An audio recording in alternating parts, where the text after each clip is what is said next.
Castlevania III was a true return to form for the series.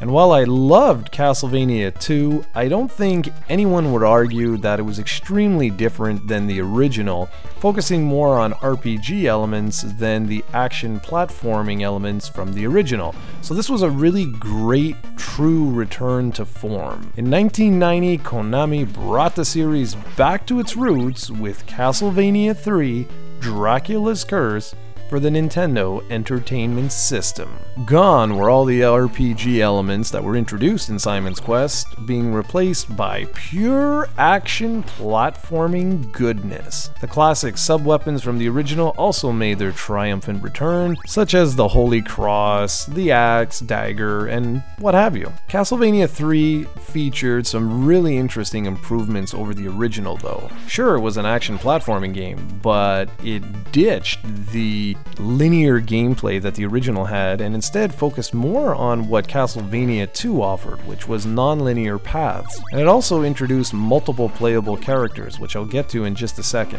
It also brought back the insane difficulty from the original, which I actually really enjoyed because Castlevania II was just far too easy. There's actually been a debate for quite a number of years now on which game is harder, the original Castlevania or this one. And I'm in the camp that thinks it's actually this one that's harder, and mainly because it's the one that's always given me so much trouble when I get to Dracula. I don't want to spoil it, but let's just say he's a real bitch. He's damn hard. In essence, there are two main branches the player can choose while playing the game, an upper or a lower branch. And the way this works is once you complete, I don't know, like one stage or a certain stage, the game will zoom in on the map screen and it allows you to select two different paths, and it's almost always an upper or lower path. And I consider the upper branch to be slightly easier than the bottom one. But whatever one you pick, you're gonna wind up eventually in Dracula's castle in the main hall. And the stages vary quite nicely depending on which path you choose. So you might have underground caverns and tunnels and things like that, and then you might have something like wide open areas, bridges, a little forest area, or even a clock tower. And I really like that. And I mentioned before that there were 3 playable characters, and they are Sypha, who can use powerful magic attacks, but is extremely weak in physical attacks. You also have access to Grant, who has the ability to cling to walls, climb onto the ceilings, and something kind of interesting for this point in time in the series is that he can actually change his direction while mid-jump, so that's extremely useful. And then finally there's Alucard, Dracula's son, who had become extremely famous for his outing in, I don't know, that little game called Symphony of the Night?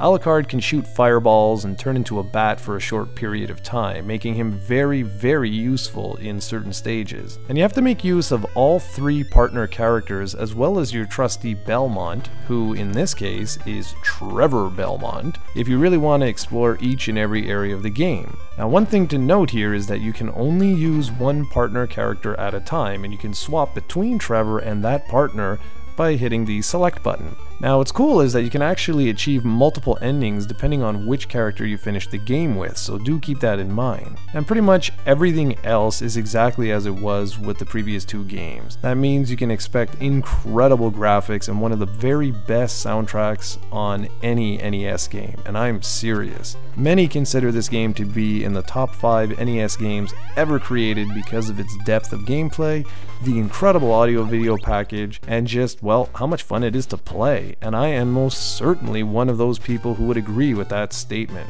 It's an absolute masterpiece and one of the very best games on the NES. It's currently available on the 3DS, the Wii, and the Wii U's Virtual Console, so there's absolutely no shortage of options available for you to check it out. And check it out, you should, because this wraps up the NES trilogy of Castlevania.